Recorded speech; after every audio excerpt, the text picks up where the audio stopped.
എല്ലാ കൂട്ടുകാർക്കും കഥാസാഗരത്തിലേക്ക് സ്വാഗതം. ഇന്ന് നമ്മൾ പറയുന്നത് പ്രശസ്ത കുരുവംശവീരനായ ഭീഷ്മരുടെ കഥയാണ്. ഹസ്തിനപുര ചക്രവർത്തിയായ ശാന്തനു പിതാവായ പ്രദീപന്റെ നിർദ്ദേശപ്രകാരം ഗംഗാദേവിയെ വിവാഹം കഴിക്കുകയും അവർക്ക് നിരവധി സന്താനങ്ങൾ ജനിക്കുകയും ചെയ്തു. ആദ്യ 7 കുട്ടികളെ ഗംഗാദേവി നദിയിൽ ഒഴുക്കുന്നത് കണ്ട രാജാവ് ഗംഗയെ തടഞ്ഞില്ലെങ്കിലും 8ാമത്തെ മകനെ നദിയിൽ ഒഴുക്കുന്നതിൽ നിന്ന് രാജാവ് ഗംഗയെ വിലക്കി. ഇതിൽ കുപിതയായ ഗംഗാദേവി കുട്ടിയെയും എടുത്ത് ക്ഷണമാത്രത്തിൽ കൊട്ടാരത്തിൽ നിന്ന് അപ്രത്യക്ഷയായി. തുടർന്ന് ദേവവ്രതൻ എന്ന് പേരിട്ട് ഗംഗ വനത്തിൽ വളർത്തിയ മകൻ ഋഷിപ്രമുഖരായ വസിഷ്ഠൻ, ശുക്രാചാര്യൻ, പരശുരാമൻ എന്നിവരുടെ ശിഷ്യത്വം സ്വീകരിച്ച് വേദങ്ങളിലും അസ്ത്രശസ്ത്രവിദ്യകളിലും യുദ്ധതന്ത്രങ്ങളിലും അപാര പാണ്ഡിത്യം നേടി. വർഷങ്ങൾക്ക് ശേഷം ഗംഗാ നദീതടങ്ങളിലെ വനാന്തരത്തിൽ വേട്ടയ്ക്ക് പോയ ശാന്തനു മഹാരാജാവ് നദീജലനിരപ്പ് ക്രമാതീതമായി ഉയർന്നു നിൽക്കുന്നത് അന്വേഷിച്ചപ്പോൾ കണ്ടത് ഒരു ബാലൻ ശരം കൊണ്ട് ചിറകെട്ടി ഗംഗാനദി തടഞ്ഞു നിർത്തിയിരിക്കുന്നതാണ്. താൻ കണ്ടത് തൻ്റെ മകനെ തന്നെയാണോ എന്ന് ശങ്ക തോന്നിയ ശാന്തനു ഗംഗാദേവിയെ സ്മരിക്കുകയും തുടർന്ന് ഗംഗ സർവവേഷഭൂഷാദികളോടുകൂടിയ തൻ്റെ പുത്രന്റെ കൂടെ ശാന്തനുവിന്റെ മുന്നിൽ പ്രത്യക്ഷയാവുകയും ചെയ്തു.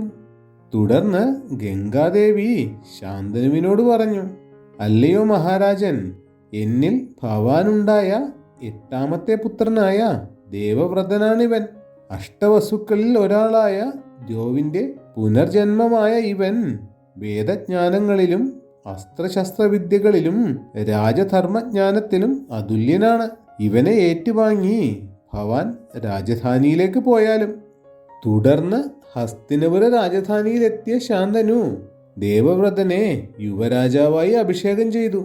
തുടർന്ന് ഭരണത്തിൽ പിതാവിനെ സഹായിച്ചു കൊണ്ടിരുന്ന കുമാരൻ പ്രജകളെയും പിതാവിനെയും രാഷ്ട്രത്തെയും തൻ്റെ മികവാർന്ന ഭരണം കൊണ്ട് സന്തോഷിപ്പിച്ചു. ഇപ്രകാരം പുത്രനോടൊപ്പം പാർത്ത് രാജ്യഭരണം നിർവഹിച്ചുകൊണ്ടിരുന്ന ശാന്തനു മഹാരാജാവ് ഒരു ദിവസം യമുന സമീപത്ത് കാട്ടിൽ സഞ്ചരിച്ചു കൊണ്ടിരിക്കുമ്പോൾ അസാമാന്യമായ ഒരു ഗന്ധം കാറ്റിൽ വന്നുകൊണ്ടിരുന്നു. ആ ഗന്ധത്തിന്റെ ഉറവിടം അന്വേഷിച്ചു പോയ രാജാവ് ചെന്നെത്തിയത് ഒരു മുക്കുവക്കുടിലായിരുന്നു. അവിടെ ഉണ്ടായിരുന്ന കസ്തൂരിഗന്ധം പരത്തുന്ന സുന്ദരിയായ യുവതിയിൽ അനുരക്തനായ ശാന്തനു അവളുടെ പിതാവായ മുക്കുവത്തലവനെ സമീപിച്ച് അവളെ ഭാര്യയായി നൽകാൻ ആവശ്യപ്പെട്ടു. എന്നാൽ തൻ്റെ പുത്രിയായ സത്യവതിക്കുണ്ടാവുന്ന സന്താനങ്ങൾക്ക് മാത്രമേ ശാന്തനുവിന് ശേഷം രാജ്യാധികാരം നൽകാവൂ എന്ന നിബന്ധന അംഗീകരിച്ചാൽ മാത്രമേ തൻ്റെ മകളെ രാജാവിന് വിവാഹം കഴിച്ചു നൽകൂ എന്ന് മുക്കുവത്തലവൻ തീർത്തു പറഞ്ഞു. പക്ഷേ അയാളുടെ ആവശ്യം അംഗീകരിക്കാതെ രാജാവ് കൊട്ടാരത്തിലേക്ക് തിരിച്ചു വന്നു. കൊട്ടാരത്തിലെത്തി സത്യവതിയെ ഓർത്ത് ശോകമൂകനായി കഴിഞ്ഞിരുന്ന ശാന്തനുവിനെ സമീപിച്ച് ദേവവ്രതൻ കാര്യങ്ങൾ അന്വേഷിച്ചെങ്കിലും ശാന്തനു എല്ലാം തുറന്നു പറഞ്ഞില്ല. തുടർന്ന് ദേവവ്രതൻ മന്ത്രിമുഖ്യരിൽ പ്രമുഖനും പിതാവിന് ഏറ്റവും പ്രിയപ്പെട്ടവനുമായ മന്ത്രിയെ വിളിച്ച് കാര്യമന്വേഷിച്ചു. അദ്ദേഹത്തിൽ നിന്ന് കാര്യങ്ങൾ മനസ്സിലാക്കിയ ദേവവ്രതൻ മുക്കുവ കുടിലെത്തി മുക്കുവ കന്യകയായ സത്യവതിയെ തൻ്റെ പിതാവിനായി ചോദിച്ചു. യുവരാജാവിനെ സ്വീകരിച്ചിരുത്തിയ മുക്കുവത്തലവൻ പറഞ്ഞു, രാജശ്രേഷ്ഠനായ ശാന്തനുവിന് ഭവാൻ അതുല്യനായ പുത്രൻ തന്നെയാണ്. ദയവായി എൻ്റെ മകളുടെ വിവരങ്ങൾ അങ്ങ് കേട്ടാലും. ഞാൻ വളർത്തിയ ഈ പെൺകൊടിയുടെ പിതാവ് ചേതി രാജാവായ വസുവും മാതാവ് അപ്സരസായ അദ്രികയുമാണ്. ഇവരുടെ അർത്ഥ സഹോദരൻ യുവരാജാവും ഭാവി രാജ്യാധിപൻ ആവുന്നവനുമാണ്. ആയതിനാൽ എൻ്റെ ആഗ്രഹം അങ്ങ് ദയവായി കേൾക്കുക. ശാന്തനു മഹാരാജാവിന് ശേഷം എൻ്റെ പുത്രിയായ സത്യവതിക്ക് ജനിക്കുന്ന സന്താനങ്ങൾ മാത്രമേ രാജ്യാധികാരം കൈയാളാൻ പാടുള്ളൂ എന്നതാണ് എൻ്റെ ആഗ്രഹം. മുക്കുവന്റെ ആവശ്യം അംഗീകരിച്ച ദേവവ്രതനോട് അങ്ങേക്ക് മക്കളുണ്ടാകുമ്പോൾ അവർക്ക് എന്ത് സ്ഥാനം നൽകേണ്ടി വരുമെന്ന് ചോദിച്ച മുക്കുവന് മുന്നിൽ രാജ്യത്വം ഉപേക്ഷിച്ചു ശപഥം ചെയ്തുകൊണ്ട് ദേവവ്രതൻ ഇപ്രകാരം പറഞ്ഞു: അങ്ങയുടെ പുത്രിയിൽ ജനിക്കുന്ന സന്താനങ്ങൾ എൻ്റെ പിതാവിന് ശേഷം ഹസ്തിനപുര രാജാക്കളാകും. സന്താന കാര്യത്തിലും ഞാൻ ഉറച്ച ഒരു നിശ്ചയം ചെയ്യുന്നു. ഇന്നു മുതൽ ഞാൻ ബ്രഹ്മചര്യം സ്വീകരിക്കുകയാണ്. ഇത്ര ഭീകരമായ ഒരു ശപഥം ചെയ്തതിനാൽ ദേവവ്രതൻ മേലിൽ ഭീഷ്മനെന്ന് അറിയപ്പെടുമെന്ന് അശരീരിയുണ്ടായി. ദേവവ്രതന്റെ ശപഥത്തിൽ സന്തുഷ്ടനായ മുക്കുവൻ സന്തോഷപൂർവം തൻ്റെ മകളെ രാജപത്നിയായി നൽകാമെന്ന് സമ്മതിച്ചു. ശേഷം ഭീഷ്മർ സത്യവതിയെ ഹസ്തിനപുര കൊട്ടാരത്തിൽ തൻ്റെ പിതാവിനെ ഏൽപ്പിച്ചു. രാജാക്കന്മാരെല്ലാം ഭീഷ്മന്റെ ദുഷ്കരമായ പ്രവൃത്തിയെ പുകഴ്ത്തി. ഭീഷ്മന്റെ ദുഷ്കരമായ ആ കർമ്മം കേട്ട് വാത്സല്യത്തോടെ ശാന്തനു പറഞ്ഞു: മകനെ, നീ സ്വച്ഛന്ത മൃത്യുവാകുക. നീ ജീവിച്ചിരിക്കാൻ ആഗ്രഹിക്കുന്ന കാലത്തോളം മൃത്യു നിന്നെ ബാധിക്കുകയില്ല. നിന്റെ സമ്മതമുണ്ടെങ്കിലേ മൃത്യു നിന്നെ സ്പർശിക്കുകയുള്ളൂ. ഇപ്രകാരം ശാന്തനു രാജാവ് തൻ്റെ പുത്രന് വരം നൽകി. പിന്നെ ശാന്തനു സത്യവതിയെ വിധിപ്രകാരം വിവാഹം കഴിച്ചു. അവർക്ക് ചിത്രാംഗതനെന്നും വിചിത്രവീര്യനെന്നും 2 മക്കൾ ജനിച്ചു. വിചിത്രവീര്യൻ ബാലനായിരിക്കുമ്പോൾ തന്നെ ശാന്തനു രാജാവ് കാലഗതി പ്രാപിച്ച് സ്വർഗാരോഹണം ചെയ്തു. തുടർന്ന് രാജാവായ ചിത്രാംഗതൻ മികച്ച ഭരണം കാഴ്ചവെച്ചെങ്കിലും ചിത്രാംഗതൻ എന്നു പേരുള്ള ഒരു ഗന്ധർവനോടുള്ള യുദ്ധത്തിൽ കൊല്ലപ്പെട്ടു.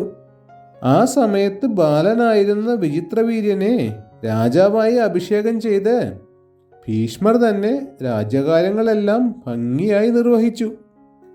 വിചിത്രവീര്യൻ യുവാവായപ്പോൾ ഭീഷ്മൻ അനുജന്റെ വിവാഹത്തെക്കുറിച്ച് ആലോചിച്ചു. കാശി രാജാവിൻ്റെ 3 പെൺമക്കളുടെ സ്വയംവര ചടങ്ങിനെത്തിയ ഭീഷ്മർ രാജകുമാരിമാരായ അംബ, അംബിക, അംബാലിക എന്നിവരെ ബലമായി പിടിച്ച് ഹസ്തിനപുരത്തിലേക്ക് കൊണ്ടുപോയി. എന്നാൽ താൻ സ്വാല രാജാവിനെ മനസ്സാൽ വരിച്ചു എന്ന് പറഞ്ഞ അംബയെ ഭീഷ്മർ സ്വാലന്റെ അടുത്തേക്ക് അയക്കുകയും അംബികയെയും അംബാലികയെയും വിചിത്രവീര്യനെ കൊണ്ട് വിവാഹം കഴിപ്പിക്കുകയും ചെയ്തു. കുറച്ചു വർഷങ്ങൾക്ക് ശേഷം ക്ഷയം ബാധിച്ച് വിചിത്രവീര്യൻ മരിച്ചു പോവുകയും ചെയ്തു.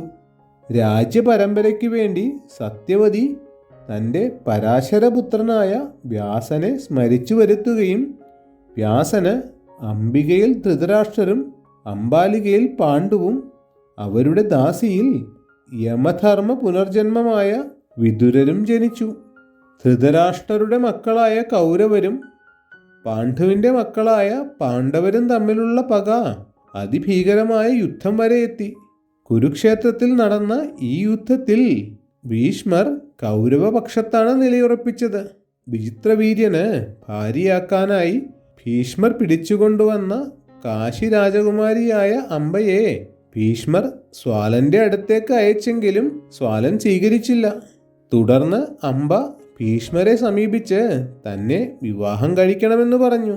തൻ്റെ ശപഥ കാരണം പറഞ്ഞ് ഭീഷ്മർ ഒഴിവാക്കിയ അംബ പരശുരാമന്റെ സഹായം തേടി. തുടർന്ന് ഗുരുവായ പരശുരാമൻ നൽകിയ ശാസന നിരാകരിച്ച ഭീഷ്മനുമായി പരശുരാമൻ യുദ്ധത്തിലേർപ്പെട്ടെങ്കിലും തോൽവിയായിരുന്നു ഫലം. പരശുരാമൻ അംബയോട് ശിവനെ തപസ് ചെയ്യാൻ ഉപദേശിച്ചു.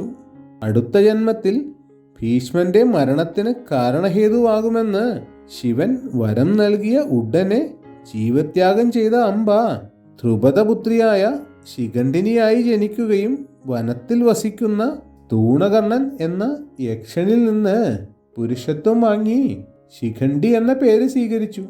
കുരുക്ഷേത്ര യുദ്ധത്തിൽ പാണ്ഡവപക്ഷത്തായിരുന്ന ശിഖണ്ഡി അർജുനന് മുന്നിൽ നിന്ന് ഭീഷ്മനോട് യുദ്ധം ചെയ്തു. ശിഖണ്ഡി സ്ത്രീയായാണ് ജനിച്ചതെന്നും അതിനാൽ താൻ യുദ്ധം ചെയ്യില്ല എന്നും പറഞ്ഞ് അസ്ത്രം താഴെ വെച്ച ഭീഷ്മന് നേരെ ശിഖണ്ഡിയും അർജുനനും അസ്ത്രങ്ങൾ തൊടുത്തു.